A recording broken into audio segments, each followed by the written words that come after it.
Rien de plus tragique qu'une personne qui n'apprend pas les leçons de la vie. Chaque situation auquel nous sommes confrontés nous apprend une leçon, positive ou négative. Il faut tirer les leçons. Si vous passez 4 ans de votre vie de peine, de douleur, de pleurs, mais vous n'en tirez pas des leçons, croyez-moi, vous revivez les mêmes histoires avec différents personnages. Quand quelque chose échoue, ne soyez pas pressé à dire que ça a échoué parce que tel a été injuste. L'autre a été incompétent. Soyez pressé à apprendre la leçon. Qu'est-ce qui n'a pas marché? Quelle était ma part dans cette histoire?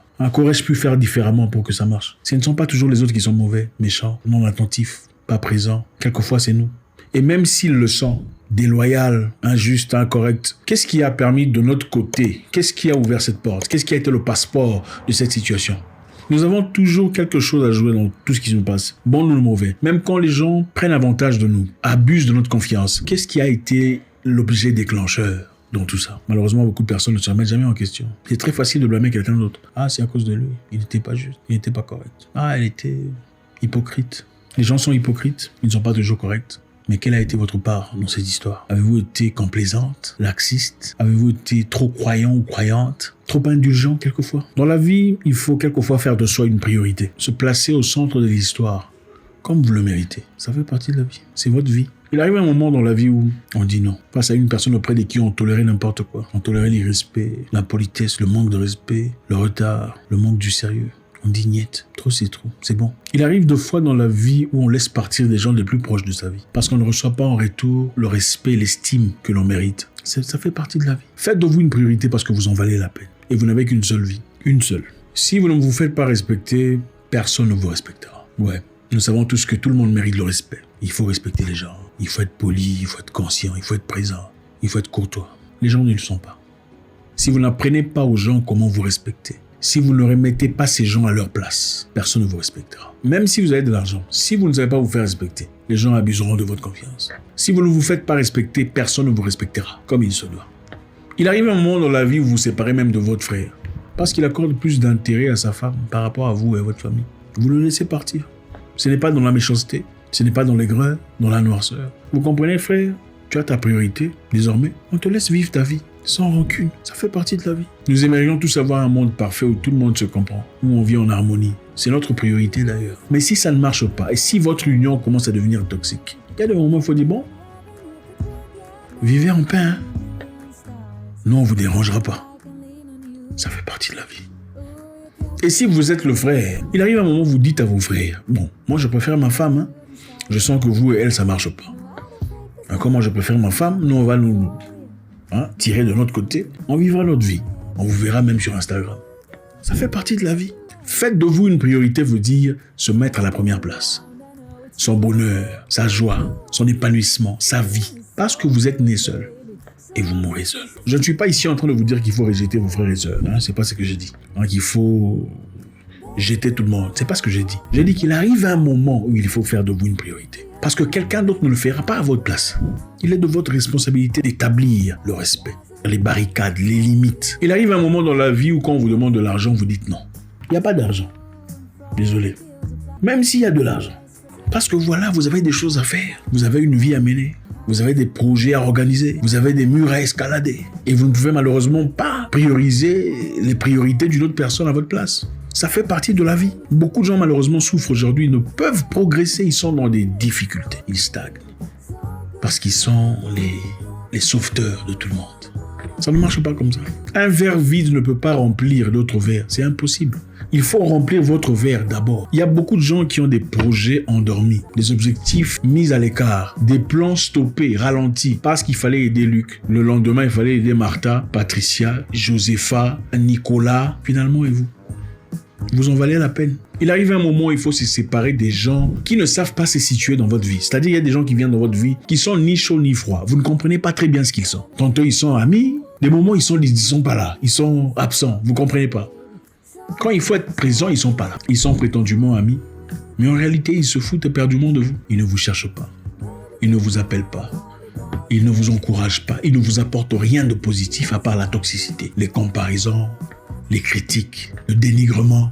Il faut savoir situer les gens. Si les gens ne savent pas se situer correctement dans votre vie, il faut les aider à se situer correctement. L'amitié n'est pas compliquée. Soit l'amitié est existante ou elle n'est pas. Il arrive un moment où il faut rappeler aux gens qu'on peut être ami dans le passé et ne plus l'être dans le futur. Parce que les gens changent, ça fait partie de la vie. Et il faut savoir identifier ceux qui ont été vos collègues, ceux qui ont été vos camarades de classe, ceux qui ont été des gens avec qui vous avez parcouru les rues de votre quartier et ceux qui font véritablement partie de votre vie aujourd'hui. Ça ne veut pas nécessairement dire que vous devenez méchant ou qu'il faut se haïr, il faut s'insulter, il faut se dénigrer, se critiquer. Même si cela arrive toujours, en tout cas à l'égard de ceux qui semblent progresser dans la vie. Mais chacun vit sa vie. On s'aime à distance. Mais on s'aime quand même. Ah, mon cher, bon courage. Mais il faut être clair. L'amitié est claire. Quand on est amis, on est amis. Ce n'est pas est-ce qu'il est mon ami ou pas. Si vous commencez à vous poser des questions pour comprendre si vous êtes vraiment amis, vous êtes vraiment proches, alliés, ça veut simplement dire que vous ne l'êtes pas. Ma mère avait l'habitude de dire, un bébé quand il naît a besoin de lait maternel pour grandir, pour se fortifier. Mais quand il atteint 6 ans, 7 ans, 8 ans, il ne mange plus les mêmes aliments.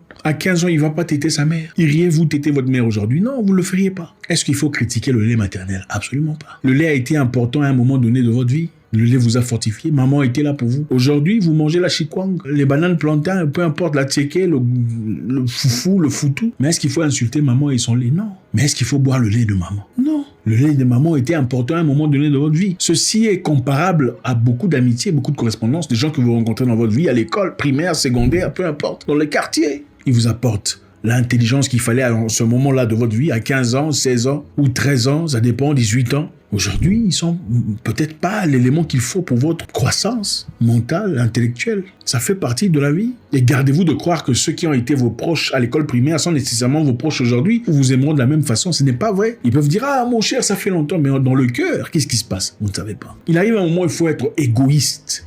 Pas seulement financièrement, mais aussi émotionnellement. Parce qu'il y a des gens qui viennent dans votre vie seulement pour prendre de vous. Ils viennent jamais pour contribuer. Ils sont toujours là pour tirer la force, l'énergie, puiser de l'énergie de vous. Mais ils ne contribuent jamais. Ils ne sont jamais présents pour trouver des solutions à vos côtés.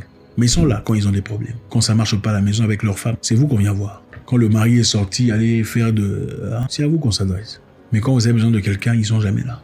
Quand il y a besoin de soutien, même mental, même, ils sont pas là. Faites de vous une priorité. Votre esprit sait déjà ce que votre cerveau essaie encore de comprendre. Vous vous sentez en train de partir vers une tendance. Il faut écouter votre esprit.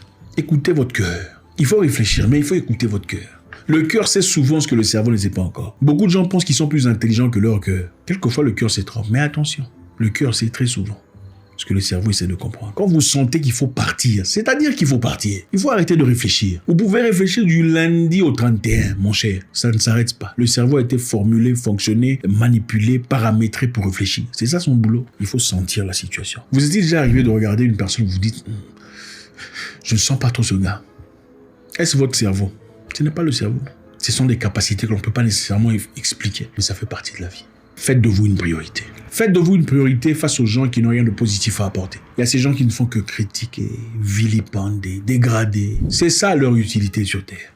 On ne répond pas à un abruti. Répondre à un abruti, c'est perdre son temps. Parce que vous lui direz quoi? C'est un abruti. Tout ce que vous lui direz sera malaxé à l'abrutissement et vous remettra à la case de départ. Laissez-les dans son coin. Faire son abrutissement. Ils ne vivent que pour ça. Il y a des gens qui ne vivent que pour... Ah, monsieur tel, tu as vu dans sa voiture? C'est comme ça. Mais l'autre voiture est plus chère. Il y a des gens qui ne sont que pour ça. Ils sont là pour ça. Ils n'ont rien à foutre. En fait, ce sont ces gens-là que Bill Gates veut tuer. Des consommateurs, des mangeurs. Ils mangent et remplissent les... Ce n'est pas méchant, c'est la vérité. Parce qu'une personne en train de travailler sur sa vie n'a pas le temps de voir la voiture de qui est plus grande que la voiture de qui. C'est quelle activité ça? Oh, celui-là, il fait ça. Je suis sûr qu'il fait l'argent là-bas. C'est quelle activité de vie? Quelle est votre activité à vous de vie? Quand vous avez les yeux perchés sur la vie des gens, vous essayez de comprendre en détail ce qui se passe dans leur vie. Ça veut dire que vous n'avez rien à foutre de votre vie. Il faut donner ça à quelqu'un d'autre qui en fera quelque chose d'utile.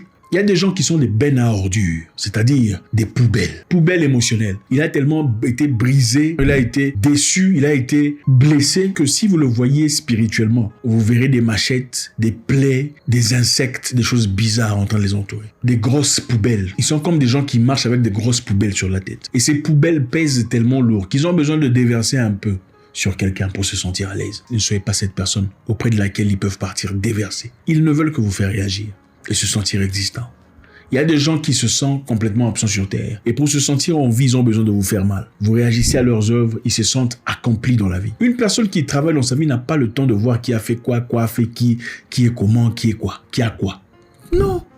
Il est trop occupé à signer de contrats, trop occupé à planifier des voyages, trop occupé à gérer ses entreprises. Même une personne pleine dans ses entreprises n'a pas le temps de regarder les entreprises des autres parce qu'il est trop occupé à s'assurer qu'on n'a pas volé son argent. Séparez-vous. Faites de vous une priorité. Vous en valez la peine. Vous n'avez qu'une seule vie, une seule vie. Regardez, dans la vie, vous avez besoin des 3 types de personnes. Ceux qui vous ouvrent des portes, c'est-à-dire des opportunités, de l'argent, de l'emploi, des connexions. Ceux qui vous apportent la connaissance pour vous affranchir, vous élever, vous grandir, vous épanouir. Et ceux qui vous apportent la joie, le rire, la paix. Si cette personne ne fait pas partie de ces personnes-là, il faut jeter ça. Ça ne sert à rien.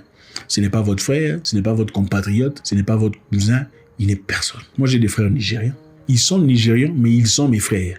Ils sont vraiment mes frères. Merci infiniment. J'espère qu'on a appris quelque chose ce soir. Je vous souhaite une bonne soirée. Laissez un commentaire, vous savez comment ça se passe. On veut savoir quelle a été votre vidéo préférée. J'espère vous parler encore très bientôt dans une nouvelle vidéo. Au revoir.